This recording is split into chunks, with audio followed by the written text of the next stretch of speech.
कहानी का 20वां एवं अंतिम भाग देखने से पहले इसके पहले सभी भाग अवश्य देखें। अभिमन्यु विहान वंश और तरुण से बोला, अब सच में टाइम नहीं है। सुना तुम लोगों ने? आज मेरी कुट्टी की शादी हो रही है, वो भी सिर्फ 4 घंटे बाद। बहुत काम है, चलो चलो बहुत काम है, कहकर अभिमन्यु बदहवासी की हालत में सबको धक्का देकर दरवाजा खोलकर नीचे की तरफ भागा। विहान और सब लोग भी उसके पीछे भागे। अभिमन्यु नीचे उतरकर बिना किसी को देखे भागकर लॉन में गया और आदित्य को टाइट हक कर लिया। थैंक्स भाई थैंक्स। अभिमन्यु बेतरे रो रहा था कि उसके शब्द भी नहीं निकल पा रहे थे। आदित्य की आंखों से भी आंसू बह निकले। हम सच में मीशू से बेहद प्यार करते हैं भाई, और मुझे मेरी मीशू से कोई अलग नहीं कर सकता, खुद मीशू भी नहीं। निमिषा भरी आंखों से आदित्य और अभिमन्यु को देख रही थी। सच में जब हमारे पास ऐसे 2 लोग प्यार करने वाले होते हैं, एक भाई दूसरा जीवन साथी, तो बड़ी से बड़ी मुश्किल राहें भी आसान हो जाती हैं। तभी पिया नर्स का हाथ छुड़ाकर अभिमन्यु के पास पापा पापा कहते भाग आई। अभिमन्यु ने उसे गोद में ले लिया और प्यार करने लगा। तब तक अंदर से सब बाहर आ गए थे। सबकी आंखें ये मिलन देखकर भर आई थी। मीडिया जा चुकी थी और अभिमन्यु की गोद में पिया खेल रही थी। जब सब बाहर आए तो परिणीता को देखकर पिया फट से मम्मा कहती हुई उसकी गोद में कूद पड़ी। परिणीता ने अभिमन्यु को और अभिमन्यु ने परिणीता को देखा। नजरों नजरों में बातें हुई और अभिमन्यु ने आगे बढ़कर आदित्य और निमिषा से कहा, अब सब तुम लोगों का हो गया हो तो मैं एक बात कहूँ। आदित्य ने प्रश्नवाचक नजरों से अभिमन्यु को देखा। अभिमन्यु बोला, पिया को हम लीगली अडॉप्ट करना चाहते हैं और सच में पिया हमारे बिना नहीं रह पाएगी। आदित्य ने निमिषा की ओर देखा। निमिषा तो जैसे उदासीन सी थी पिया की तरफ से। एकदम से जैसे सब कुछ हुआ था निमिषा के लिए अभी सब कुछ हैरानी से भरा था। अभी उसे थोड़ा वक्त चाहिए था पिया को अपनाने के लिए।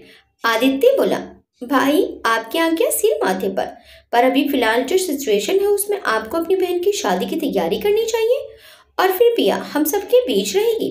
दादी दादू ने भी आगे बढ़कर अभिमन्यु से कहा, आदित्य सही कह रहा है, अब तो पिया आ ही गई है हमारे बीच। ये सब काम तो बाद में भी हो जाएंगे, वक्त बहुत कम है। हमें शाम को मंदिर भी चलना है। लेकिन मंदिर में शादी? अभिमन्यु ने असमंजस में दादू को देखा। शायद फिलहाल हम सबके लिए यही सही है, चलो अब जल्दी तैयारी करो। दादू के कहने पर अभिमन्यु विहान वंश और तरुण चारों शादी की तैयारी के लिए डिस्कस करने लगे। कानपुर में परिणीता के घर सुबह 7 बजे से जब से परिणीता और अभिमन्यु की खबरें टीवी पर चलने लगी थी, जो लोग कल तक परिणीता के भाग्य को सराहते थे आज उसके चरित्र पर कीचड़ उछालने में जुटे थे। मौसी तो कानपुर में ही रहती थी, आधे घंटे में ही परिणीता के घर पर मौजूद थी। लखनऊ से बुआ भी चल चुकी थी। आखिर उनका अवसर जो आ गया था परिणीता को गलत साबित करने का। मिताली के पापा भी परिणीता के घर पर ही रुक गए। आज के लिए गिफ्ट्स खरीदने का प्रोग्राम उन्होंने कैंसिल कर दिया था। हालांकि मिताली ने अभिमन्यु के द्वारा पिया को गोद लेने की बात बताई थी, परंतु वो किस किस को सफाई देते। 2 घंटे में ही बुआ हाजिर थी। चाय नाश्ता छक्कर करने के बाद आलथी पालथी मारकर वो वहीं परिणीता के पापा के पास बैठ गई। मौसी तो उतनी देर में अपनी बहन से परिणीता के विषय में जाने क्या क्या कह चुकी थी। अब बुआ के आने से उन्हें और बल मिल गया था। भैया, बुआ ने छोटे आंसू पोंछते हुए आंचल को होंठों से दबा लिया। हम तो पहले ही कहते थे कि बिटियन का इतना बढ़ावा देने से घर की इज्जत मिट्टी में मिल जाती है। अब देखो बिटेवा हम सबके मुंह पर कालिक पोत दी। इतने अच्छे अच्छे रिश्ते बतावा रहे जब 12वीं पास करी, पर ना ही तुमको तो उसका डॉक्टर इंजीनियर बनावत रही। अब देखो। परिणीता के पापा सर झुकाए मौन थे। मम्मी भी दरवाजे पर खड़ी अपनी नंदन के द्वारा सुनाए गए कटु वचनों को सुनकर वहीं जमीन पर बैठ गई। बेचारी सीधी सादी घरेलू औरतों की तरह उनके मन में भी यही आ रहा था कि उस वक्त परिणीता की शादी कर दी जाती तो शायद ठीक ही रहता। मिताली के पापा को परिणीता की बात पर 100% विश्वास था। उन्होंने अपने परम मित्र को इस तरह सर झुकाए देखा तो रहा न गया। बीच में बोलने की कोशिश की, बहन जी सुनी सुनाई बातों पर भरोसा ना करके हमें अपनी बेटियों पर भरोसा करना चाहिए। तब तक मौसी उनकी बात काट कर बोली, आप तो रहने ही दो भाई साहब। आपने जीजा जी को जाने कौन सी गुड्डी पिलाई है कि उनको सही गलत समझ ही नहीं आता। और जितना आपने अपनी बेटी को छूट दे रखी है ना, देखना अगली खबर उसी की होगी। मिताली के पापा बौखला गए और वो गुस्से में बोले, आप लोग परिवार के हितैषी हैं या दुश्मन? बजाय इस वक्त भाई साहब को सहारा देने के उल्टा उन्हीं को कोस रही है। हद है। और आप ना मेरी बेटी का तो नाम भी मत लेना, किसी को हो ना हो। मुझे अपनी दोनों बेटियों पर पूरा भरोसा है, वो कभी कोई गलत कदम नहीं उठाएंगी। अब बुआ जी ने मोर्चा संभाल लिया और मौसी की तरफ देखने लगी, फिर शब्द बांध छोड़ दिए, अरे बहन हम और क्या बताएं, तुम्हें तो याद है वो जो 3-4 लड़का बतावा रहे परिणीता के लिए। आज देखो दुई दुई बच्चन के बाप बन गए। आज हमारी परिणीता भी खुश रहती, हमार भाई हो जाए चैन की बंसी बजावत। बुआ ने फिर अपने पल्लू से चेहरा ढांप लिया, झूठे आंसू जो पोंछने थे। मौसी बोली, अरे हमें तो ये अभिमन्यु का परिवार में पहले खोट नजर आती थी, जैके परिवार की बिटिया का 3-3 लोगन अपवित्र करे। तभी परिणीता के पापा की दहाड़ पूरे कमरे में गूंज उठी। बस बस चुप हो जाओ, बहुत बकवास सुन लिया आप सबकी। आपको शर्म नहीं आती निमिषा के बारे में ऐसी वाहियात बातें करते हुए? क्या वो जानबूझकर अपवित्र होने गई थी? वो तो कल भी निर्दोष और पवित्र थी, और आज भी। राक्षस तो वो तीनों थे जिन्होंने उस फूल जैसी बच्ची के साथ ये घोर पाप किया था। और क्या कहा आपने? वो रिश्ते बताए थे। वो सब परिणीता से 8-8, 10-10 साल बड़े थे। कोई दुकानदार था, 8वीं फेल तो कोई चपरासी। मैं ये नहीं कहता उनमें खोट थी, लेकिन मुझे नहीं करनी थी शादी अपनी बेटी की। मुझे पढ़ाना था और वो पढ़ी भी। और भाई साहब की तरह मुझे भी अपनी दोनों बेटियों पर पूरा भरोसा है। कुछ गलतफहमी है जो दूर होगी, और इतने ही अच्छे रिश्ते थे तो आपने अपनी चीनू की शादी क्यों नहीं कर दी? वो भी तो परिणीता के बराबर की थी। मिताली के पापा और परिणीता की मम्मी के चेहरे पर सुकून आ गया। मौसी से कोई उत्तर देते नहीं बना। आज परिणीता की मम्मी भी बोली, और दीदी हमने तो सुना है चीनू किसी बेजात वाले शादीशुदा आदमी का हाथ पकड़े थी। बहुत मुश्किल से आप लोगों ने उसे छुड़ाकर बम्बई में इतनी दूर शादी कर दी, और उसका आदमी टैक्सी चलाता है। बस बात खुली नहीं आपकी। परिणीता के पापा ने अपनी पत्नी को डांटा। नहीं परिणीता की माँ, तुम किसी की बेटी के बारे में कहकर अपनी जबान गंदी मत करो। मौसी चिल्लाने लगी, सब झूठ है, सब झूठ है। किसने कहा चीनू के बारे में? हम उसका मुंह नोच लेंगे। मिताली के पापा व्यंग से मुस्कुरा दिए। अब बात अपनी पर आई तो आप मुंह नोचने पर उतर आई। तो मैंने ये बात कही क्योंकि चीनू का पति मेरा पढ़ाया हुआ छात्र था। इस स्कूल के बाद ट्यूशन लेने भी आता था। अच्छा लड़का है, मेहनती है। तो क्या हुआ, वो अपने परिवार को चलाने के लिए टैक्सी चला रहा है। इसमें शर्म कैसी? जब नौकरी नहीं मिलेगी तो पढ़े लिखे बेरोजगार युवा क्या करेंगे? मैंने ही उसे सलाह दी थी कि परिवार की गाड़ी खींचने के लिए मेहनत और ईमानदारी की जरूरत होती है। शायद आपको पता नहीं होगा, वो प्राइवेट पढ़ कर उसने भी बीएड की परीक्षा भी पास कर ली है, और अब उसकी नौकरी भी अच्छी खासी कहीं ना कहीं लगी जाएगी। और एक बात, आज जो आप ये हमारी बेटियों पर कीचड़ उछाल रही है ना, आपके दामाद ने सबसे पहले मुझसे ही पूछा था चीनू के बारे में, क्योंकि उसे पता था कि मैं इस परिवार के बेहद करीब हूँ। पर मैं आपके जैसी छोटी सोच नहीं रखता जो किसी की बेटी के बारे में उल्टा सीधा बोलूंगा, जबकि मुझे सब पता था। वो शादीशुदा आदमी मेरे स्कूल में ही जूनियर टीचर था, जो कि गंदी सोच वाला इंसान था। उसने हमारे स्कूल की भी 9वीं 10वीं की लड़कियों को फंसाने की कोशिश की थी, पर मैंने अफसरों से शिकायत करके उसे निलंबित करवा दिया था। और कुछ सुनना है? मौसी का सर शर्म से झुक गया, और बुआ वो भी अपने भाई की डांट खाकर चुप हो गई थी। तभी मिताली का फोन आया। पापा टीवी खोलिए प्लीज। मिताली के पापा ने टीवी का रिमोट उठाया तो परिणीता के पापा ने उनका हाथ पकड़ लिया। नहीं मित्र, पता नहीं क्यों कहीं ना कहीं मुझे भी यही लग रहा है कि मुझे बेंगलोर नहीं भेजना चाहिए था। यहीं कहीं छोटी मोटी नौकरी कर लेती और बीटेक के बाद उसकी शादी कर देनी चाहिए थी, तो आज अपने ही लोगों की नजरों में बेइज्जत तो ना होना पड़ता। उनका गला भर्रा गया। मौसी और बुआ के चेहरे पर विजयी मुस्कान आ गई। मिताली के पापा जानते थे कि मिताली टीवी खोलने को कह रही है तो जरूर कोई बात होगी। उन्होंने धीरे से अपना हाथ छुड़ा लिया और टीवी ऑन कर दिया। परिणीता के पापा ने टीवी से नजरें फेर ली। सामने स्क्रीन पर निमिषा और दादू बैठे थे। मिताली के पापा ने आवाज थोड़ी तेज की। निमिषा की आवाज सुनकर परिणीता के पापा ने टीवी की ओर देखा। निमिषा जो कुछ कह रही थी उससे सबकी आंखें चौड़ी होती जा रही थी। मिताली के पापा और परिणीता की मम्मी के चेहरे पर मुस्कुराहट आ गई थी और बुआ और मौसी के चेहरे शर्मिंदगी से झुक गए थे और परिणीता के पापा उनकी आंखों में गर्व के साथ परिणीता के ऊपर भरोसा ना करने का पछतावा था। कैसे वो अपनी बेटी को गलत समझ बैठे। उन्होंने जलती आंखों से बुआ और मौसी को देखा। उनकी निगाहें खुद ब खुद झुक गई। आप लोग अभी भी यहीं बैठी हैं? निकलिए यहाँ से। कहीं ऐसा ना हो हम अपनी मर्यादा भूल जाएं और आपका अपमान कर बैठें। और हाँ, अब से आपसे हमारा कोई रिश्ता नहीं है, इसलिए कृपया करके मेरे घर में आने का कष्ट ना करें और जले पर नमक छिड़कने का काम कहीं और देख लीजिए। बुआ और मौसी ने वहां से खिसकने में ही भलाई समझी। परिणीता की मम्मी रोकती रह गई बुआ को खाना खाने के लिए, लेकिन वो तुरंत ही वहां से बस स्टेशन की ओर चली गई। परिणीता के पापा ने परिणीता को फोन मिलाया। पिया परिणीता की गोद में थी और मम्मा मम्मा कहकर उसे प्यार कर रही थी। पापा का फोन देखते ही परिणीता ने झट से फोन उठा लिया। हेलो पापा। इतना बोलकर परिणीता की आंखों से आंसू बह निकले।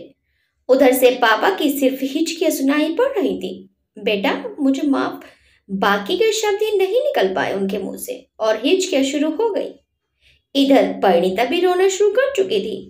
बाकी सब लोग आगे बढ़ गए थे, केवल अभिमन्यु साथ में चल रहा था। उसने परिणीता को अपने साथ सटा लिया। पिया अपने नन्हे हाथों से परिणीता के आंसू पोंछने लगी। अब लो नहीं मम्मा, तू बताओ, पापा आपको तोगलेट देंगे। पापा मम्मा तू लो ले। बेटा आपके नानू ने मम्मा को डांटा है इसलिए, अभिमन्यु ने कहा। पिया ने परिणीता के हाथ से फोन छीन लिया।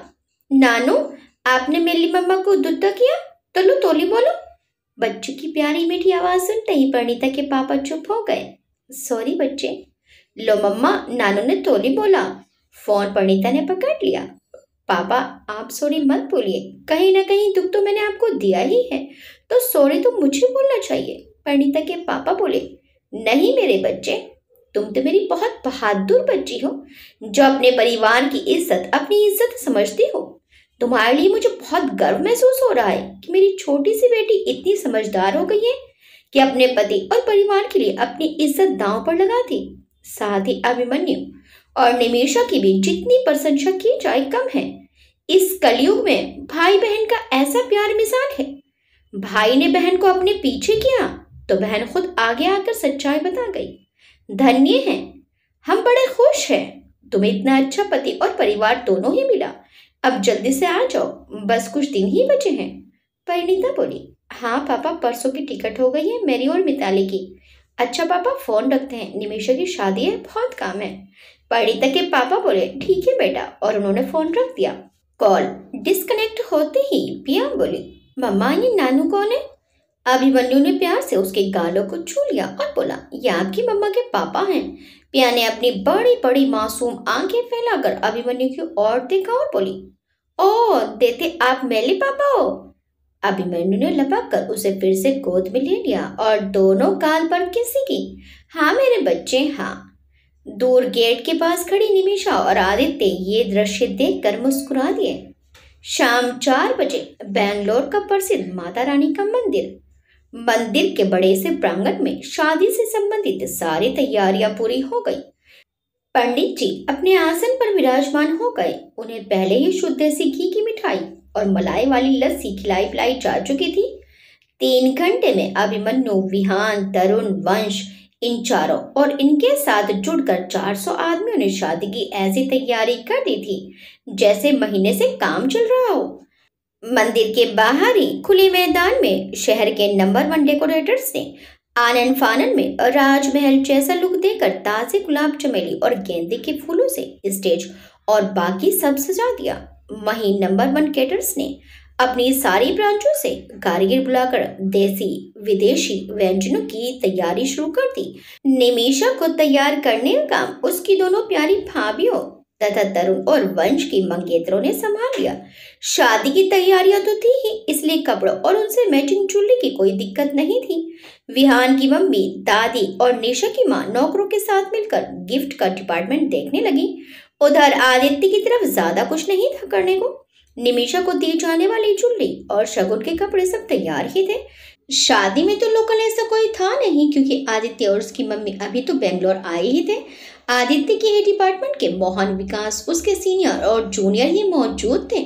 आदित्य को अभिमन्यु और विहान दोनों ने अपनी शादी में पहनने के लिए शेरवानी गिफ्ट की थी। उन्हीं में से एक आदित्य ने पहन ली। पंडित जी ने वर की आवाज लगाई तो पहले आदित्य आकर बैठ गया। लाइट ब्लू और डार्क ब्लू के कॉम्बिनेशन की शेरवानी और चूड़ीदार में आदित्य का रोबीला व्यक्तित्व निखर कर सामने आ रहा था। उस पर मरून कलर की मोतियों से टकी लड़ियां वाली पगड़ी। आदित्य की मां बार बार अपने बेटे की नजर उतार रही थी। अभिमन्यु ने रिक्वेस्ट करके तरुण और वंश की मम्मी से आदित्य की मां की हेल्प करने को कहा था। एक तो वो अकेली बुजुर्ग और जिस एरिया में वो रहती थी वो उनके लिए नया था। आधे घंटे की पूजा के बाद कन्या का बुलावा आया। मंदिर की पिछले भाग में बने कमरे से निमिषा को लेकर सारी लड़कियां धीरे धीरे आने लगी। आदित्य ने निमिषा को देखा तो उसकी नजर ही ठहर गई। लाइट पिंक और डार्क ब्लू कलर्स के नगों से सजे लहंगे और ओढ़नी तथा दुल्हन के श्रृंगार में सजी निमिषा बेहद सुंदर लग रही थी। वो आकर आदित्य के पास वाली चौकी पर बैठ गई। मोहन कान में फुसफुसाया, भाभी जी बगल में आ गई हैं। आदित्य ने चेप कर नजर झुका ली।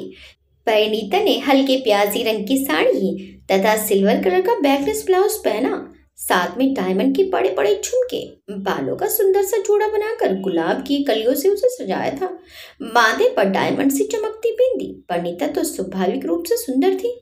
उस पर जरा सा भी सर लेती तो सबके दिल धड़कने लगते।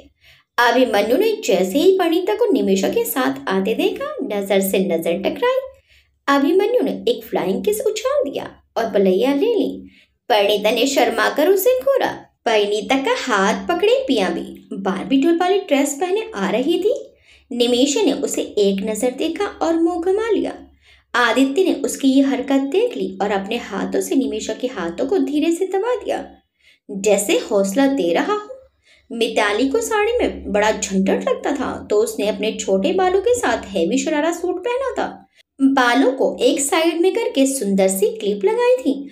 हल्का सा मेकअप और हाथों में मैचिंग मरून गोल्डन चूड़ियां। विहान ने उसे देखकर अपने हाथ दिल पर रखकर मरने का इशारा किया। बदले में मिताली ने थप्पड़ दिखाया। वंश और तरुण ये देखकर हंस पड़े। आदित्य ने मीडिया को भी बुलाया था। दादू दादी ने जब कन्यादान की रस्म की तो वहां मौजूद सभी की आंखें भीग गईं। लाई डालने की रस्म अभिमन्यु और विहान दोनों ने ही निभाई। फिर भाभी के द्वारा बछिया दबाने की रस्म परिणीता और मिताली ने की। सिंदूर दान के समय जब आदित्य ने अपने बाएं हाथ को निमिषा के पीछे ले जाकर दाएं हाथ की चुटकी से निमिषा की मांग में सिंदूर भरा, निमिषा की आंखें सुनते ही बंद हो गई। उनसे मोती जैसे आंसू झरने लगे। आदित्य ने उसे इसी अवस्था में अपने साथ चिपका लिया।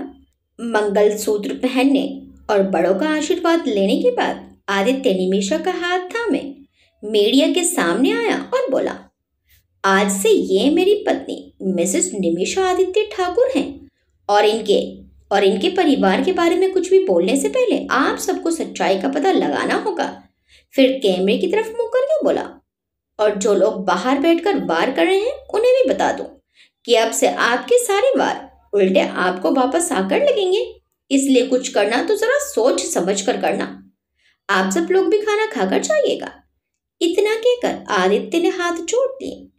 तभी किसी नौसिखिए ने सवाल उछाल दिया, इसका मतलब आपने पिया को भी स्वीकार कर लिया? आदित्य ने गुस्से से उसे घूरा। निमिषा की मुट्ठियां कस गई। आदित्य ने निमिषा के दर्द को महसूस किया और गुस्सा पीकर सामान्य लहजे में बोला, आपको आपकी मां ने अपने से कभी अलग किया? पत्रकार नया था, वो उल्टा सवाल पाकर घबरा गया। लेकिन पिया तो मां सिर्फ मां होती है भाई साहब, और उसकी कोख से पैदा हुआ बच्चा सिर्फ बच्चा होता है। इस संबंध के बीच में ईश्वर भी नहीं आ सकता, तो हमारी क्या औकात? चलिए खाना ठंडा हो रहा है, और वापस मुड़कर निमिषा का हाथ पकड़कर चला गया। खाना पीना शुरू हो चुका था। निमिषा अपनी कुछ खास कॉलेज की सहेलियों जिनसे उसने हाल फिलहाल बातचीत करना शुरू कर दी थी उनके बीच बैठी थी। परिणीता और मिताली भाभी होने का फर्ज निभाते हुए दादी की सहायता से मेहमानों का स्वागत करने और उन्हें रिटर्न गिफ्ट देने में मशगूल थी। अभिमन्यु भी विहान और सबके साथ बिजी था। पिया अपनी हम उम्र बच्चों के साथ खेल रही थी। तभी किसी बच्चे ने उसे धक्का दे दिया। पिया भी बच्चों के बीच खेलने की आदी नहीं थी। वो गिर गई और जोर जोर से रोने लगी।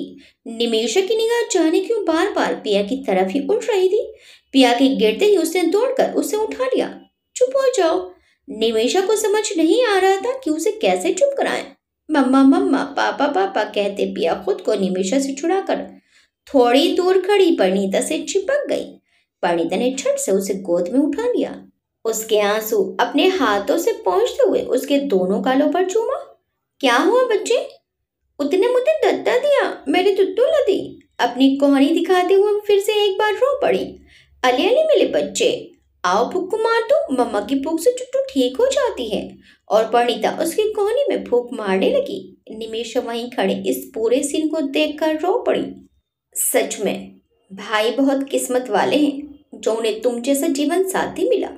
तभी आदित्य ने निमिषा को अपने पास बुलाया और अपने ऑफिस के लोगों से परिचय कराने लगा। बैंगलोर से ट्रांसफर हुए पूर्व डीएसपी मिस्टर शक्ति भी आए हुए थे। वो बैंगलोर किसी काम के सिलसिले में आए थे। सुबह की खबर देखकर उन्होंने आदित्य को फोन किया तो आदित्य ने उन्हें भी शादी में इनवाइट कर दिया था। उन्होंने निमिषा की ओर हाथ बढ़ाकर अपना परिचय दिया। मेरे दोस्त आदित्य खुशनसीब हैं जो आप उनको मिली, लेकिन आप भी बहुत खुशनसीब हैं जो आदित्य जैसा जीवन साथी आपको मिला, जो आपके लिए कुछ भी मतलब कुछ भी कर सकते हैं, चाहे किसी की जान ही लेनी हो या अपनी जान देनी हो। ये कहकर उन्होंने रहस्य भरी मुस्कुराहट के साथ आदित्य को तिरछी नजर से देखा। क्यों आदित्य साहब, सही कह रहा हूं ना? निमिषा उनकी बात सुनकर घबरा गई और उसके माथे पर पसीना आ गया। वो निमिषा को घबराते हुए देखकर मुस्कुराते हुए बोले, अरे मेरा मतलब है मेरे प्यारे दोस्त आदित्य साहब आपके इश्क में फना होने का हुनर भी जानते हैं। आदित्य उनकी रहस्यमय बातों को सुनकर मुस्कुरा दिया। तभी मोहन निमिषा से मिलने चला आया। भाभी जी, इस नाचीज को आप अच्छे से पहचान लीजिए क्योंकि मुझे आपको अपने घर में हर दूसरे दिन झेलना पड़ेगा। मुझे घर का खाना बहुत पसंद है और बदकिस्मती से घरवाली अभी तक मिली नहीं। उसके हल्के फुल्के मजाक से निमिषा मुस्कुरा दी। पिया भूखी थी इसलिए परिणीता उसे गोद में लेकर खाना खिलाने लगी। मिताली को विहान पकड़कर एक ओर ले गया और उसे दीवार से सटा दिया और अपने दोनों हाथों से उसको कवर कर लिया ताकि वो भाग न सके। वो उसे प्यार से देखते हुए बोला, तो तुम परसों जा रही हो? मिताली बोली, हाँ तो मेरी शादी हो रही है, शादी से पहले कुछ तो मायके का सुख उठा लूं। फिर मिताली ने ढिठाई से कहा, और अपने बचपन के सखी सहेलियों से भी तो मिलना हो जाएगा। अच्छा, विहान ने अपनी एक आईब्रो उचकाई। सिर्फ सहेली या सहेले भी? मिताली इतराकर बोली, हाँ वो तो देखना पड़ेगा। अब कानपुर आने की बात सुनकर आजू बाजू वाले सब दौड़ेंगे ही। विहान बोला, अच्छा जरा सहेलों के नाम तो बताओ, पहले हम तो मिल लें। मिताली उससे घूर कर बोली, तुम क्यों? फ्रेंड्स मेरे हैं तो मुझसे मिलेंगे। विहान बोला, अरे भाई हम जीजा बनेंगे उनके, तो मिलना तो बनता है ना। मिताली चौंक कर बोली, जीजा? ए मिस्टर, ज्यादा चालाकी नहीं समझे। वो मेरे फ्रेंड हैं, मैंने उनको कोई राखी नहीं बांधी, बड़े आए जीजा बनने वाले। विहान मुस्कुरा कर बोला, तो ठीक है, तुम्हारी सहेलियां तो मेरी सालियां होगी ना, और उनके साथ जब मैं। मिताली उसकी बात सुनकर गुस्से में बोली, तुम्हारा मुंह तोड़ दूंगी, समझे? और अब मुझे जाने दो। विहान उसके करीब आते हुए बोला, जाने दूंगा, पर पहले इतने दिन दूर रहने का हर्जाना देना होगा। हर्जाना? और वो क्या? मिताली ने अपनी गोल गोल आंखें मटकाई। हकीकत तो यही थी कि उसे भी विहान की छेड़छाड़ अच्छी लग रही थी। विहान ने कमर से पकड़कर उसे अपने पास खसेट लिया और उसके माथे से उंगली फिराते हुए नीचे होंठों तक ले आया। ये ठीक है क्या? मिताली के होंठ थरथरा उठे। एक मीठी वाली किसी और क्या? पागल हो गए हो? कोई आ गया तो क्या कहेगा? क्या कहेगा? विहान ने भौहें उचकाई। यही कि अपनी कुछ दिन बाद होने वाली धर्मपत्नी को प्यार किया जा रहा है, और झुककर उसके चेहरे को हाथों में भर लिया। विहान का चेहरा पास आते ही मिताली की आंखें बंद हो गई। विहान अपलक मिताली का चेहरा देखते रहा, जहां मासूमियत के साथ घबराहट भी थी। विहान मन ही मन हंस पड़ा। पगली माथे को चूमकर अलग हट गया। मिताली ने आंखें खोल दी और अपनी बढ़ी हुई धड़कनों पर काबू पाने की कोशिश करने लगी। तुम बहुत शैतान हो, कहकर मिताली ने विहान को धक्का दिया और जीभ चिढ़ाते हुए भाग ली। विहान मुस्कुरा उठा। रात 12 बजे तक सारे मेहमान चले गए। आदित्य और निमिषा की विदाई अगले दिन होनी निश्चित हुई। दादी की बड़ी इच्छा थी, शादी जल्दी में हो गई, लेकिन विदाई तो पारंपरिक तरीके से ही अपने घर से होनी चाहिए। आदित्य और उनकी मां ने दादी की इच्छा का सम्मान करते हुए हामी भर दी। अगले दिन तय मुहूर्त में आने को कहकर वो भी घर चले गए और दादी दादू सहित बाकी लोग राजवंश मेंशन आ गए।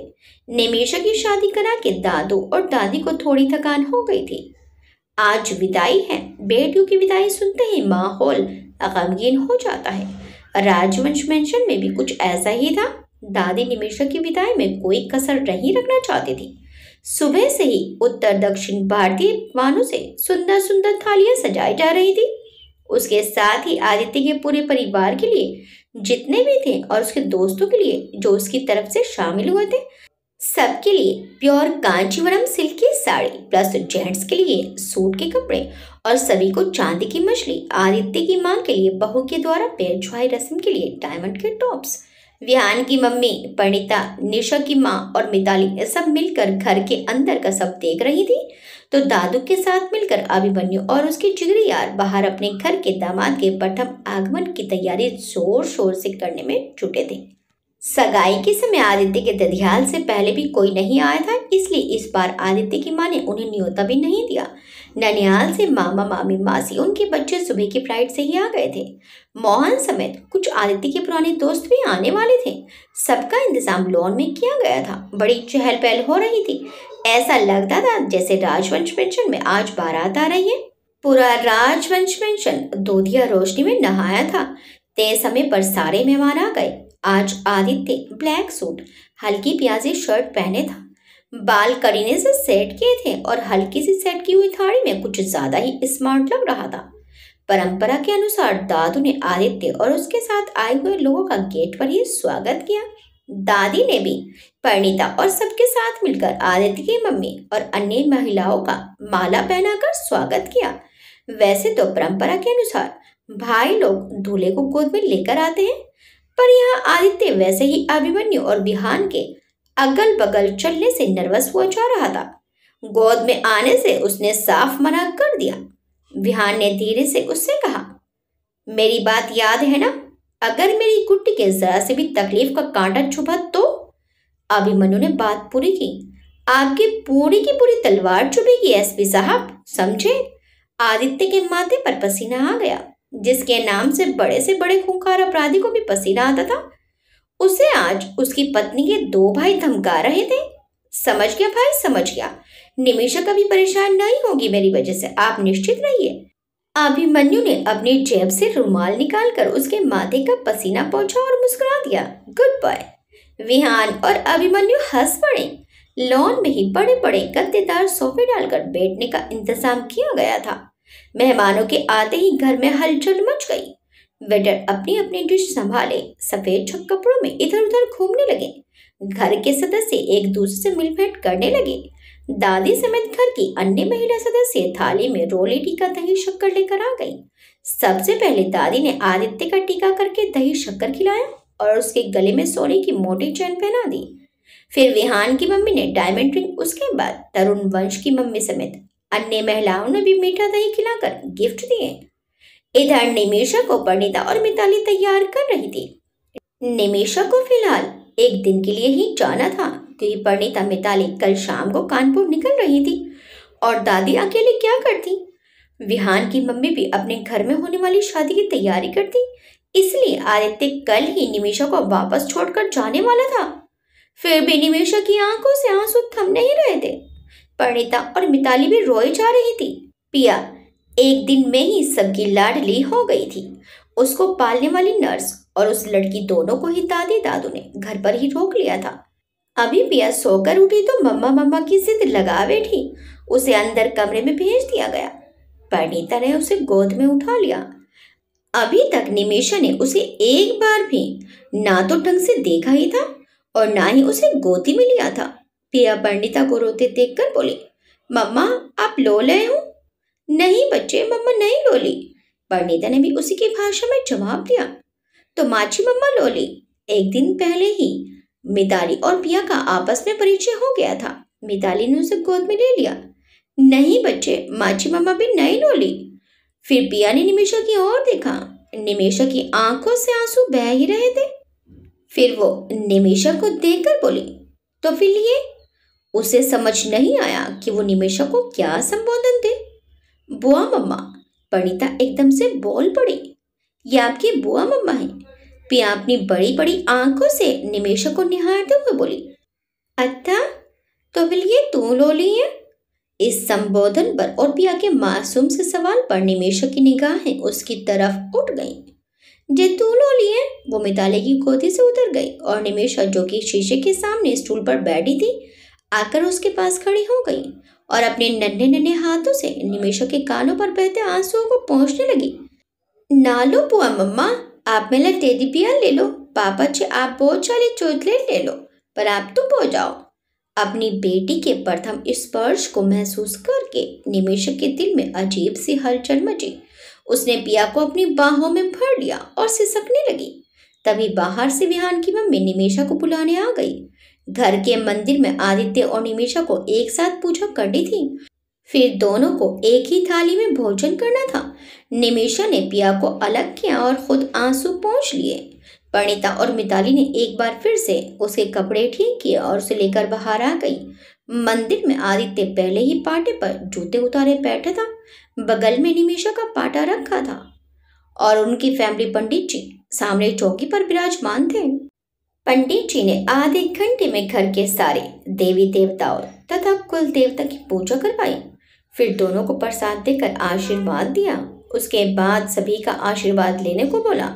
निमेशा और आदित्य ने दादी दादू के चरण स्पर्श किए। फिर निमेशा की निगाहें इधर उधर देखने लगी। तभी अभिमन्यु अंदर किसी काम से आता दिखाई दिया। निमेशा दौड़कर उसके पास गई और उसके पैर पकड़ लिए। अभिमन्यु हड़बड़ा गया। क्या हुआ बच्चे? तब तक आदित्य भी पैरों तक झुक गया था। अरे बच्चे, पहले मम्मा पापा का आशीर्वाद लो।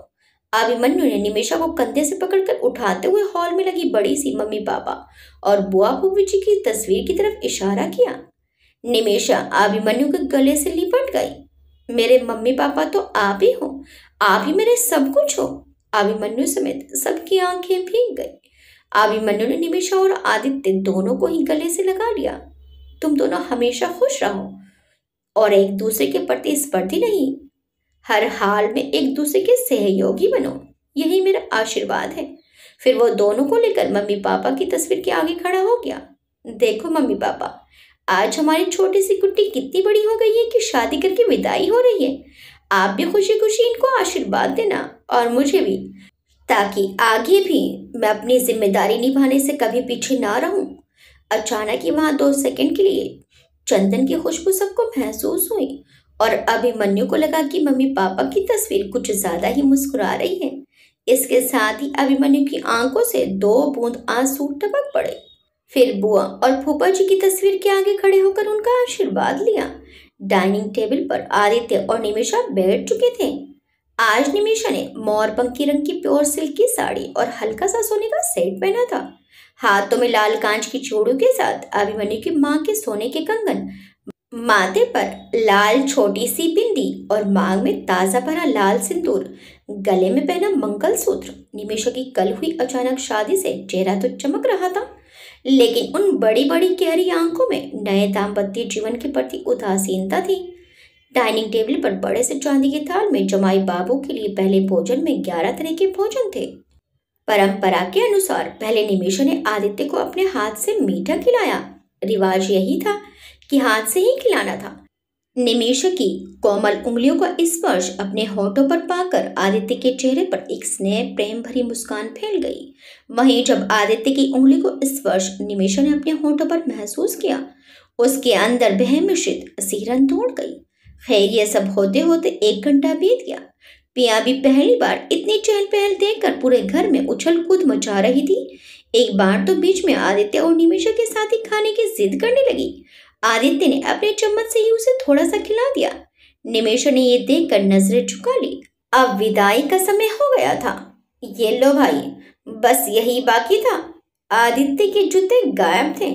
इधर उधर देखते आदित्य को देखकर मिताली बड़े जोर से हंस पड़ी और बोली, क्या हुआ जीजा जी, आपने क्या सोचा यहाँ केवल भाभियां हैं तो आप जेब ढीली करने से बच जाएंगे? अरे भाभी तो हम हैं ही, लेकिन निमिषा हमारी बहन और सहेली पहले है, तो इस नाते हम आपकी भी साली प्लस सहेज तो नहीं हुए। अब चलिए निकालिए पर्स, वरना नंगे पैर जाइए। मिताली की इस छेड़खानी पर सब मुस्कुरा दिए। आदित्य के साथ के लिए मोहन आकर खड़ा हो गया। साली साहिबा प्लस सैलड जी, आप जानती भी हैं आपने किसका सामान चोरी किया है? हमारे एसपी साहब का। अगर ये चाहें तो अभी 1 मिनट में जूते ढूंढ सकते हैं। मिताली ने बुरा सा मुंह बना दिया। अब अगर आपके एसपी साहब इतने कंजूस हैं तो हम ही दिए देते हैं। मोहन बोला, अजी साली साहिबा, हमारे एसपी साहब कंजूस नहीं है, पर पुलिस के ही जूते चोरी हो जाएंगे तो फिर शहर में किसी के नहीं बचेंगे। सब हंस पड़े। परिणीता बोली, अब आपके एसपी साहब हमारी प्यारी बहन को ले जा रहे हैं तो कुछ टैक्स तो देना ही पड़ेगा, नहीं तो जूतों के साथ अपनी बहन भी नहीं देंगे। आदित्य इस मीठी सी नोकझोंक में हंस पड़ा। वो जल्दी से बोला, ऐसा जुल्म मत कीजिए मेरी प्यारी प्यारी सालियों, बड़े मुश्किल से पाया है आपकी बहन को, अब छोड़ने वाले नहीं। सब उनकी नोकझोंक का मजा ले रहे थे। निमेषा भी इस नोकझोंक से धीरे धीरे शर्मा कर मुस्कुरा रही थी और उसे मुस्कुराते देखकर अभिमन्यु की आंखों में पानी भर आया। आदित्य को जैसे पहले से रस्मों के बारे में उसकी मम्मी ने समझाया था, उसने मोहन को इशारा किया। मोहन ने एक सुंदर सा गिफ्ट बैग आदित्य के हाथों में थमा दिया।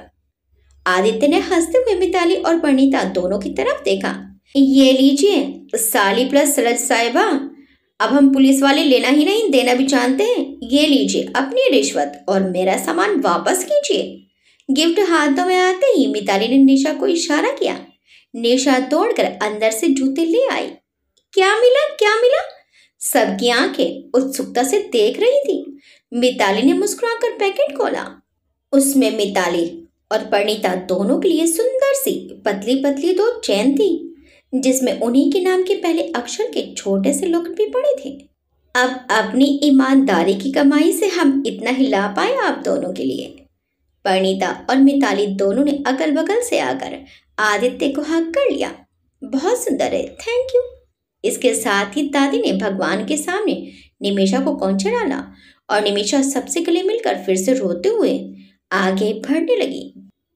पीछे पीछे परिणीता अपना दुपट्टा फैलाए निमेषा के द्वारा उछाले गए चावल उसमें सहेज रही थी।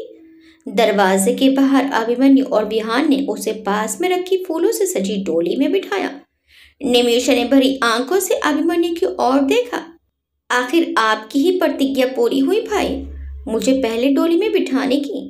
अभिमन्यु संजीदा होते हुए भी मुस्कुरा दिया और उसके सिर पर हाथ रखा तो निमेषा उसके गले लगकर रो पड़ी। सबकी आंखें भर आई। आदित्य की सजी हुई कार मेन गेट के बाहर ही खड़ी थी। दादी ने सबसे मिल मिलकर सबको पहले ही विदाई गिफ्ट दे दिए थे। पकवानों की थालियां, निमेषा की अटैची और अन्य सामान नौकरों के द्वारा पहले ही बड़ी बड़ी गाड़ियों में रखवा दिए गए थे। डोली में बैठते वक्त निमेषा एक बार फिर अभिमन्यु और बिहान के गले लग गई। पास में ही पिया भी परिणीता की गोद में थी। उसे देखकर निमेषा को और रोना आ गया। परिणीता समेत पिया से भी निमेषा लिपट गई। उसे पिया के गालों से अपने गालों को छूते हुए एक अलग एहसास हो रहा था, जैसे वो अपने ही शरीर के किसी अंग को छू रही थी। डोली में बैठने के बाद अभिमन्यु, विहान, तरुण और वंश चारों ने डोली कंधे पर उठा ली। आदित्य की तरफ से आए मामा जी ने मखाने रूपी निमेषा के ऊपर न्यौछावर करके हवा में उछाल दिए। डोली गेट तक पहुंचकर रुक गई। आदित्य ने आगे बढ़कर निमिषा को अपना हाथ दिया। निमिषा भी आदित्य का हाथ थामकर बाहर आई और एक बार फिर से सबसे मिलकर आदित्य के साथ कार में बैठ गई। आदित्य का बंगला भी रोशनी से नहाया हुआ था। जंगे जंगे फूलों की लड़ियों के बीच सफेद बल्ब की झालर लगी थी। कार रुकते ही डमाडम नगाड़े और शहनाई की मधुर धुनी गूंज उठी। दरवाजे पर आदित्य की मम्मी आरती का थाली अन्य महिलाओं के साथ खड़ी थी। आरती करके मम्मी ने दोनों का तिलक किया और पीली हल्दी की थाप लगाकर निमिषा से चावल से भरा कलश को गिराने को बोला। कलश गिराने के बाद निमिषा लाल रंग से भरे आलते से भरे थाल में पैर रखकर सफेद चादर पर पैरों की छाप छोड़ती अंदर की ओर चली। साथ में कुछ महिलाएं भी थीं। सबने दोनों को घर के मंदिर में बिठा दिया। पूजा के बाद निमिषा ने टॉप से कर आदित्य की मम्मी के पैर छुए। उसके बाद अंगूठी खिलाई रस्म, जिसमें आदित्य जानबूझकर हार रहा था। इन सब में रात हो गई। बहुरानी थक गई है, अब आराम करने दो, कहकर आदित्य की मम्मी ने उसे आदित्य के कमरे में ले जाकर लिटा दिया। बेटा आप कपड़े चेंज कर लो, हम चाय भिजवाते हैं। मम्मी के जाने के बाद निमिषा ने कमरे में नजर दौड़ाई। कमरा बड़ा था, बीच में बेड था जिसमें नई पिंक कलर की फूलों वाली बेडशीट बिछी थी। एक तरफ सोफा और मेज तो दूसरी तरफ कॉर्नर टेबल पर कुछ फोटो फ्रेम रखे थे। दो बड़े बड़े कबर्ड थे, एक और छोटा सा फ्रिज। सरकारी बंगला इससे ज्यादा खूबसूरत तो हो भी नहीं सकता था। निमिषा ने उठकर बड़ी सी खिड़की खोल दी। पीछे शायद गार्डन था। चंपा और बेला की महक पूरे कमरे में भर गई। अटैची से निमिषा ने अपना रेड व्हाइट सलवार सूट निकाला और बाथरूम चली गई। उससे बहुत थकान हो रही थी। अच्छे से मुंह धोने के बाद उसने सूट पहना और बाहर आ गई। कमरे में आदित्य बैठा था। आओ अपनी स्पेशल अदरक वाली चाय पियो, मैं खुद बनाकर लाया हूँ। निमिषा पास में ही बैठ गई। चाय पीकर उसे अच्छा लगा।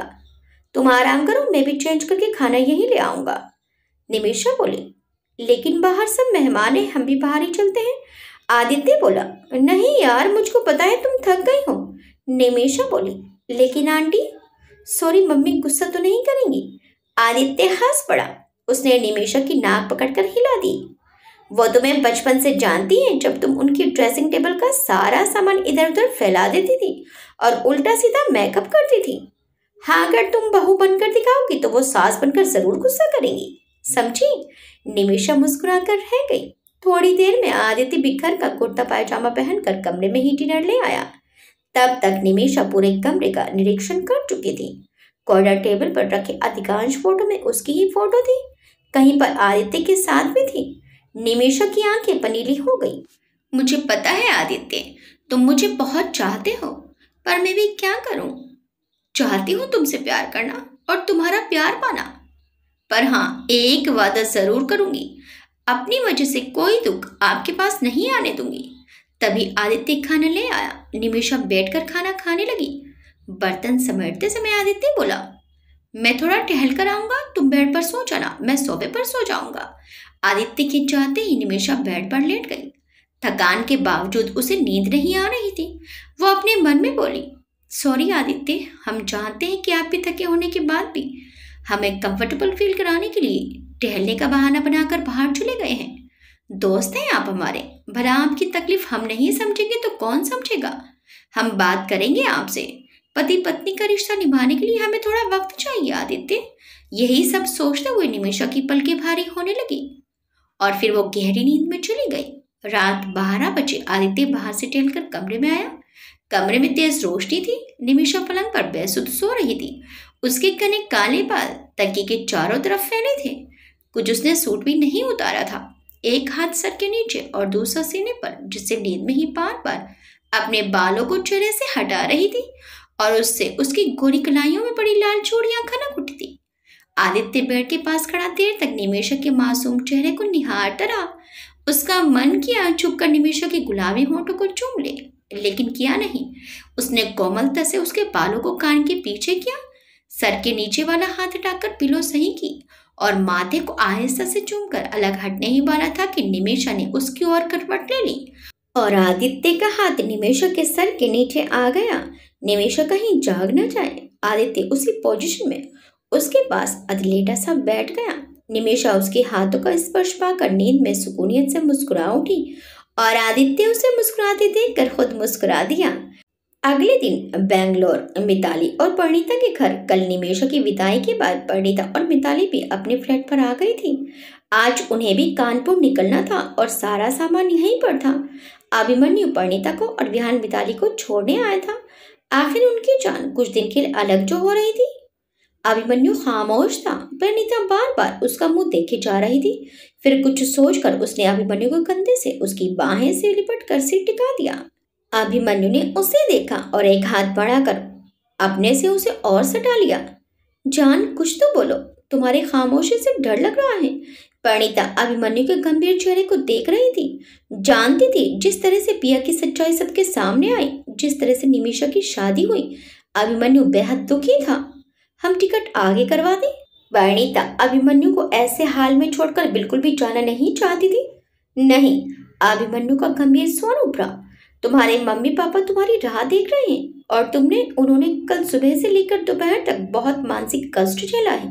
उन्हें अपनी बेटी को देखकर सुकून महसूस करना है, इसलिए तुम जाओ और मेरी तरफ से उनसे माफी मांग लेना।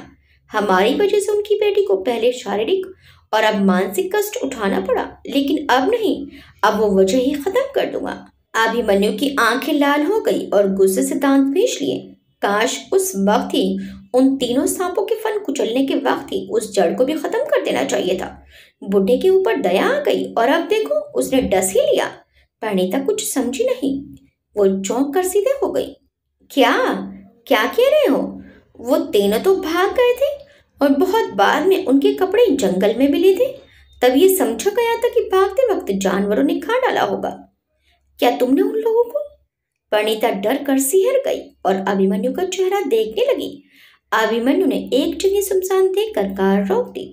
तुम बताओ, कैसे राक्षसों को छोड़ दिया जाता ताकि अपने रसूख के बल पर वो जेल से बाहर आते ही फिर किसी निमिषा को। इसके साथ ही अभिमन्यु ने स्टीयरिंग पर हाथ दे मारा। अगर ऐसा होता तो श्री राम रावण को बंदी बनाते, वध न करते, हनुमान जी लंका ना जलाते और लक्ष्मण जी मेघनाथ को ना मारते। पाप को जड़ से मिटाने के लिए पापियों को मारना ही पड़ता है। और अगर ये पाप होता तो श्री कृष्ण महाभारत में कभी अर्जुन के हाथों उनके प्रियजनों के ऊपर तीर न चलवाते।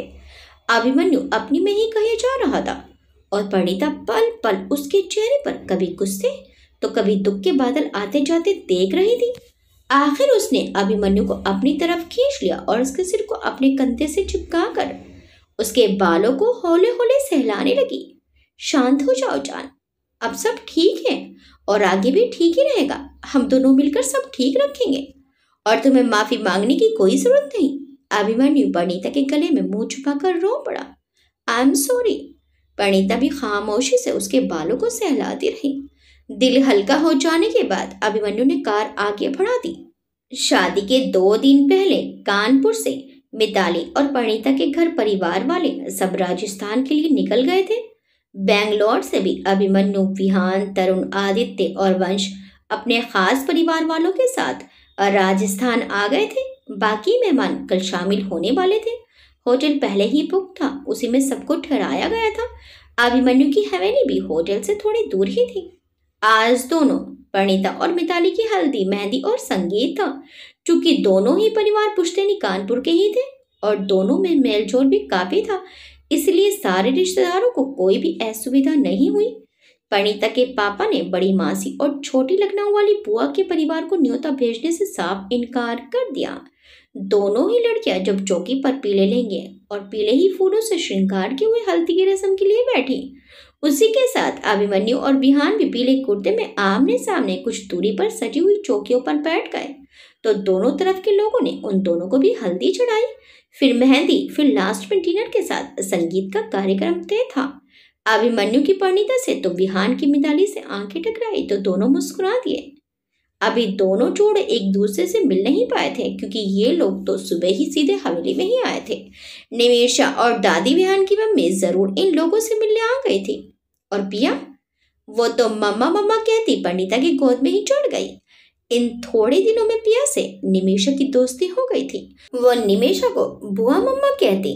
कभी तो निमेशा उसे देखकर बड़ी खुश होती और उसे अपने साथ कहानी सुनाकर सुलाती, उसके साथ खेलती, उसे बाहर ले जाती और कभी उसकी सूरत में अपने साथ हुई घिनौना सच सामने पाती तो उसे खुद के साथ उसके लिए भी दिल में टीस ऐसी उठती कि वो उससे मुंह मोड़ लेती। दो लड़की वाले और दो लड़के वाले, इन दोनों तरफ से आए मेहमानों से होटल में गहमा गहमी मची थी। हालांकि बहुत सारे नौकर चाकर थे, फिर भी परिणीता और मिताली के पापा लड़की वाले होने के नाते बेंगलोर से आए हुए मेहमानों को स्वयं देख रहे थे। हल्दी के बाद लंच था। दोनों लड़कों और लड़कियों से नहाकर आने को बोला गया। अभिमन्यु और विहान ने पहले ही तय किया था कि वो लोग अपनी अपनी वाइफ को हल्दी जरूर लगाएंगे और इसके लिए उन्होंने अपने दोस्तों आदित्य और निमिषा का सहारा लिया। परिणीता और मिताली के साथ निमिषा भी उनके कमरे की ओर चल पड़ी। साथ में ननद को चलते देख बाकी औरतें हट गई। उधर आदित्य अभिमन्यु और विहान को लेकर उनके कमरे की पिछली तरफ गया, जहां अंदर पहुंचकर पहले परिणीता के कमरे की खिड़की खोल दी, फिर मिताली के कमरे में भी जाकर यही किया। अभिमन्यु परिणीता के कमरे में और विहान मिताली के कमरे में चढ़कर कूद गया। निमिषा दोनों कमरों के आगे और आदित्य पीछे की खिड़की के बाहर पहरेदारी करने लगे। कमरे में अभिमन्यु के कूदते ही परिणीता घबरा गई। उसे निमिषा ने ये तो नहीं बताया था, हाँ ये जरूर कहा था कि कमरे में कोई सरप्राइज है। परिणीता चौंक कर बोली, तुम यहाँ क्यों आए? कोई देख लेगा, जाओ यहाँ से। परिणीता सच में घबरा गई थी। अगर चाची, छोटी मासी या रिश्ते की भाभी, दीदी कोई भी आ गया तो उसे अभिमन्यु के साथ देख बतंगड़ बनते देर नहीं लगेगी। अभिमन्यु उसकी बातें अनसुनी करते हुए कदम बढ़ाते पास आ गया। ये क्या जान, इतने दिनों के बाद इतने जतन करके तुमसे मिलने आया और तुम खुश होने की बजाय मुझे भगा रही हो। परिणीता बोली, अरे समझा करो जान, ये राजस्थान है या बैंगलोर जैसी फ्रीडम नहीं है। अगर किसी ने तुम्हें यहाँ देख लिया तो बवाल हो जाएगा। वैसे ही मम्मी पापा अब पूरी तरह से खुश हो पाए हैं। और अभिमन्यु बोला, कोई नहीं आएगा, निमिषा बाहर है, अगर कोई आएगा भी तो कह देगी कि तुम कपड़े बदल रही हो। और वैसे भी हमारी हल्दी तब तक पूरी नहीं होती जब तक मैं तुम्हें ना लगाऊं। अभिमन्यु आगे बढ़ता जा रहा था और परिणीता पीछे। आखिर परिणीता के पीछे दीवार आ गई। अभिमन्यु ने उसके दोनों हाथों में अपनी उंगलियों को फंसा दिया और एक हाथ से उसकी कमर से घसीटकर अपने साथ सटा लिया। अब दोनों की धड़कन तीव्र गति से चल रही थी। अभिमन्यु अपने गालों पर लगी हल्दी परिणीता के गालों से रगड़ने लगा।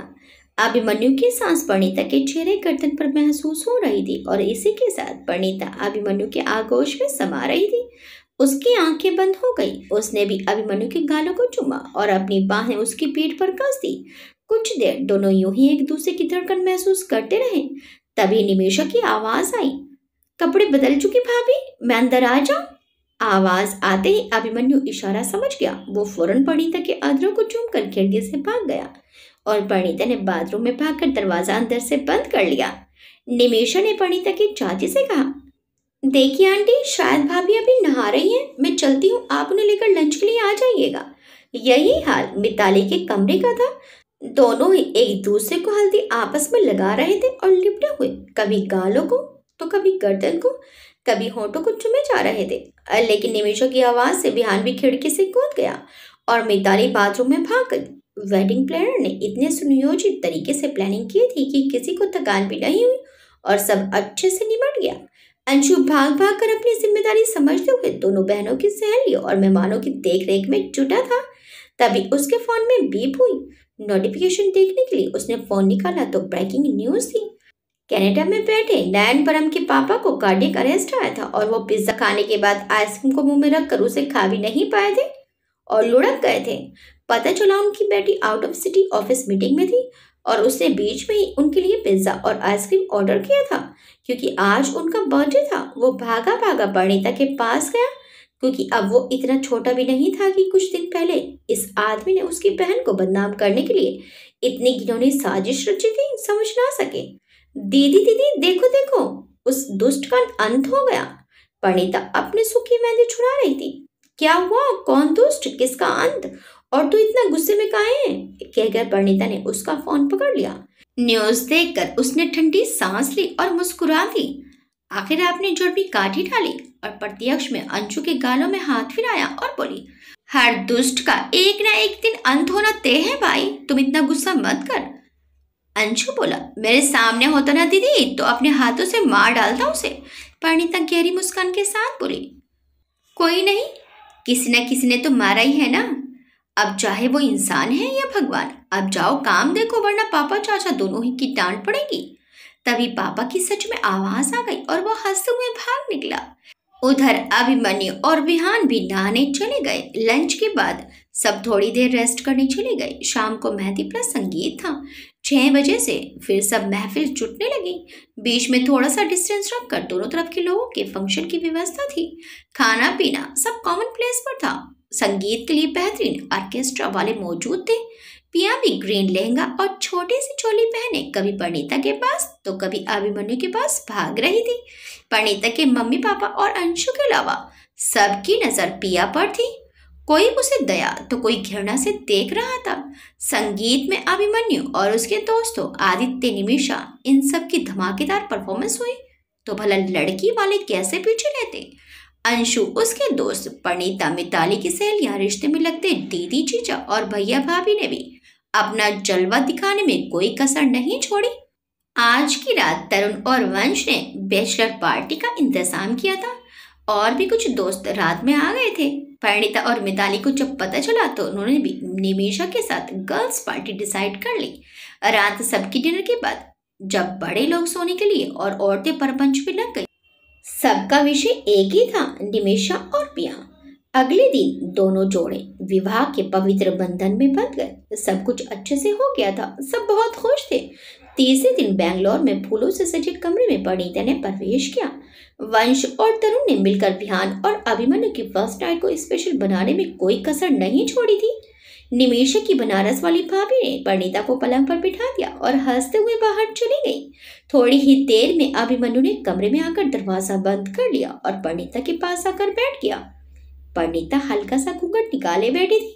अभिमन्यु के पास आने पर वो और भी सिकुड़ गई। हमेशा बेबाक बोलने वाली परिणीता आज सिकड़ी शर्माई से बैठी थी। नर्वस तो अभिमन्यु भी हो रहा था। उसने और पास आकर परिणीता के हाथों को अपने हाथों में ले लिया। जान एक हाथ से उसकी ठोड़ी ऊपर उठाई। परिणीता ने पलकें झुका ली। मेरी तरफ देखो जान, अभिमन्यु ने बेहद प्यार से पुकारा। परिणीता ने धीरे से ना में गर्दन हिलाई। अभिमन्यु बोला, क्यों? परिणीता शर्मा कर बोली, मुझे शर्म आ रही है। अभिमन्यु नजर नीचे करके बोला, मुझे भी है। परिणीता ने छट से घूंघट हटा दिया और अभिमन्यु को घूरने लगी। तुम्हें क्यों शर्म आ रही है? अभिमन्यु शरारत से मुस्कुराया, जैसे तुम्हें आ रही है। परिणीता हैरानी से बोली, अरे तो मैं लड़की हूं, मेरा हक है शर्माना। अभिमन्यु बोला, अच्छा तो फिर ठीक है, तुम शर्माओ, तुम्हारा हक है और मैं वो करूंगा जो मेरा हक है। इतना बोलकर अभिमन्यु ने परिणीता का चेहरा हाथों में भर लिया और उसके माथे गालों पर चुंबन अंकित किए। परिणीता की आंखें बंद हो गई और शरीर सिहर उठा। अभिमन्यु ने परिणीता का घूंघट हटाया और परिणीता के चेहरे को अपलक देखकर कह उठा, ये चांद सरोशन चेहरा, जुल्फों का रंग सुनहरा, तारीफ करूं क्या उसकी जिसने तुम्हें बनाया। परिणीता ने शर्मा के उसके सीने में चेहरा छुपा लिया और अभिमन्यु के हाथ उसके बालों को सहलाने लगे। विहान के यहाँ थोड़ा अलग सा माहौल था। विहान जब कमरे में आया, मिताली दुल्हन का लिबास उतारकर शॉर्ट पिंक नाइटी पहने आराम से खर्राटे ले रही थी। विहान ने धीरे से दरवाजे को बंद किया और खुद भी चेंज करके मिताली के पास आकर अधलेटा सा मिताली की तरफ करवट करके उसे निहारने लगा। स्लीवलेस नाइटी में मिताली का गोरा बदन चमक रहा था। पैरों में पायल, हाथों में लाल कांच और सोने की मिली जुली चूड़ियां, माथे पर लाल बिंदी। मिताली का चेहरा दमक रहा था और छोटे छोटे बाल बार बार उसे परेशान कर रहे थे। विहान ने उसके माथे से बालों को हटाया और माथे को चूम लिया। स्पर्श पाकर मिताली नींद में ही उसकी तरफ घूम गई और आदत अनुसार परिणीता समझकर अपने एक हाथ और पैर विहान के ऊपर लाद दिया।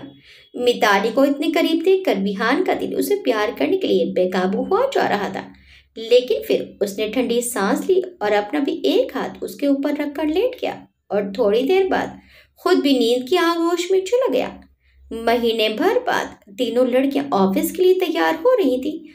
घर के सभी सदस्यों को नाश्ता चाय देकर अपने रूम में रेडी हो रही थी। अभी नई नई थी, इसलिए ऑफिस और घर के तारतम्य मिलाकर चलने में थोड़ा घबरा जाती थी। अभिमन्यु ने पिया को लीगली तौर पर गोद लेने के लिए एप्लीकेशन डाल दी थी। पिया दादी दादू के बीच सोती थी और खूब शैतानी करती। उन दोनों का तो जैसे बचपन वापस आ गया था। अब पिया के साथ खेलते हुए दादी के घुटने में भी दर्द नहीं होता और दादू को शुगर और बीपी की दवा भी ज्यादा नहीं खानी पड़ती। आदित्य ने एक बार विरोध भी किया, लेकिन अभिमन्यु और परिणीता अपनी बात पर अड़े रहे। पिया हम सबकी है, लेकिन उसके लीगल पेरेंट्स हम ही रहेंगे। और ये सच भी था कि अभिमन्यु और परिणीता उसके बिना रह भी नहीं सकते थे। परिणीता को तो पिया को भी देखना होता था। मिताली भी विहान की मम्मी के साथ लगकर मम्मी पापा के लिए लंच तक की व्यवस्था कर देती। शाम को मम्मी ने उसे छुट्टी दे रखी थी। आखिर नई नई शादी हुई थी। हनीमून ट्रिप अभी पेंडिंग थी, क्योंकि कंपनी का काम इधर काफी पेंडिंग हो गया था। निमेशा भी आदित्य की मम्मी के साथ काफी कंफर्टेबल थी। ऐसे ही 4 महीने बीत गए।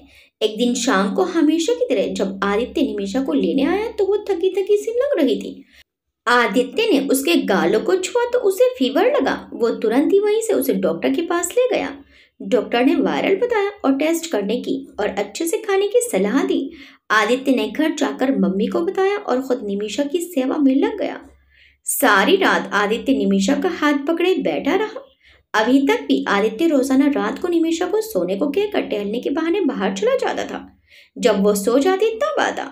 अभी तक आदित्य सोफे पर और निमिषा बेड पर सोती थी। आज आदित्य उसका हाथ पकड़े बेड पर ही था। सुबह निमिषा की आंख खुली तो आदित्य के हाथों में अपने हाथ को देखकर 2 आंसू निकल पड़े। आप कितना चाहते हैं? और एक मैं।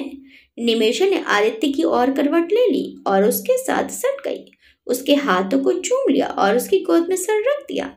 आदित्य भी मुस्कुरा उठा और निमिषा के माथे को चूम लिया। ऑफिस का काम कुछ संभल गया तो अभिमन्यु ने निमिषा और आदित्य को हनीमून के लिए यूरोप भेज दिया और खुद विहान, मिताली और परिणीता चारों अमेरिका चले गए। यूरोप के माहौल में आकर निमिषा और आदित्य थोड़ा करीब आ गए।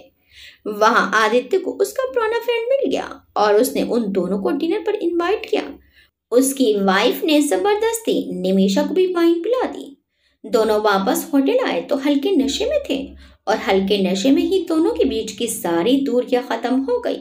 वो रात उन दोनों की यादगार रात बन गई और निमिषा को उसकी नोनी छुअन की जरा सी भी याद नहीं आई। याद था तो बस आदित्य का उसे टूटकर चाहना।